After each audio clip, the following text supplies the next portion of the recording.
তোমার কি ইচ্ছে করে না বউয়ের সাথে থাকি বা বউকে আলাদা করে একটু টাইম দেই? ও বলতো যে না, বউকে আলাদা করে টাইম দেওয়ার কি আছে। আমি বলতাম বউকে মানুষ শুধু রাতে ঘুমানোর জন্য, ভালোবাসার জন্য বিয়ে করে, বউয়ের কোনো শখ আহ্লাদ কিচ্ছু থাকে না। আর ওর মা আমাকে সংসার করতে দেয়নি। পলাশ সুস্মিতাকে রীতিমতো অত্যাচার করত। না না, শারীরিক অত্যাচার করতো না, মানসিক অত্যাচার করত। হ্যাঁ ভিউয়ার্স, এবার পলাশকে ঘিরে এমনই কিছু চাঞ্চল্যকর তথ্য মিলেছে। চলুন ঘটনার বিস্তারিত জেনে নেই। পলাশ ছিল প্রচণ্ড মা ভক্ত একটা ছেলে, তবে সে তার স্ত্রীকেও প্রচণ্ড ভালোবেসেছিল, কিন্তু সেটা ধরে রাখতে পারেনি। পলাশের মা একটু অন্যরকম মহিলা ছিল, তার এলাকার সবাই তাকে খুব ভালো মতোই চিনে ফেলেছিল। তার কারণেই যে মূলত তার পরিবারে অশান্তি লেগে থাকতো সেটা সকলেই জানতো। পলাশের বড় ভাইকে প্রথম প্রথম বিয়ে করিয়ে নিয়ে আসার পর পলাশের বড় ভাবি দীর্ঘদিন যাবৎ এই অশান্তি সহ্য করেছিল।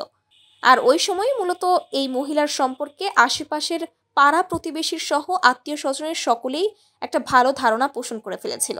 তারপর তাদের বাড়িতে আসে মেঝো বউ। বুদ্ধি খাটিয়ে বিয়ের পরপরই সে শ্বশুর বাড়ি থেকে চলে যায়, স্বামী নিয়ে একা থাকতে শুরু করে। তাই তাকে তেমন কোনো ঝামেলা পোহাতে হয়নি। সর্বশেষ পলাশ বিয়ে করে। যেহেতু তার মা তাকে প্রচন্ড ভালোবাসতো এবং সে খুবই ভদ্র এবং শান্ত স্বভাবের ছেলে ছিল, তাই মায়ের ওপরে সে কোনো কথা বলতে পারতো না।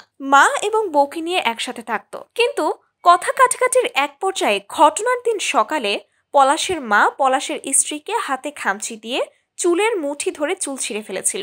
সেটাও আবার করেছিল কেন জানেন? কারণ পলাশ তার মাকে লুকিয়ে বউকে ভালোবাসার একটা ইঙ্গিত প্রকাশ করতে তাকে অফিসে যাওয়ার পথে টাটা দিয়েছিল।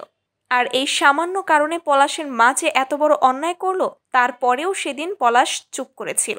এই সমস্ত বিষয়গুলো কিন্তু পলাশের বড় ভাইকেও ফেস করতে হয়েছিল, কিন্তু তার বড় ভাই মুখে তালা দিয়ে রাখতো না। সে তার মায়ের এই সমস্ত অন্যায়ের প্রতিবাদ জানাতো, কিন্তু পলাশ সেটা করতে পারেনি। সে মায়ের উপরে কোনো কথাই বলতে পারতো না। একদিন তার বউয়ের ডাল তার কাছে অনেক পছন্দ হয়েছিল। সে প্রশংসা করে বলেছিল ডালটা অনেক মজা হয়েছে, তাই তার মা সেই ডাল ছুঁড়ে ফেলে দিয়েছিল।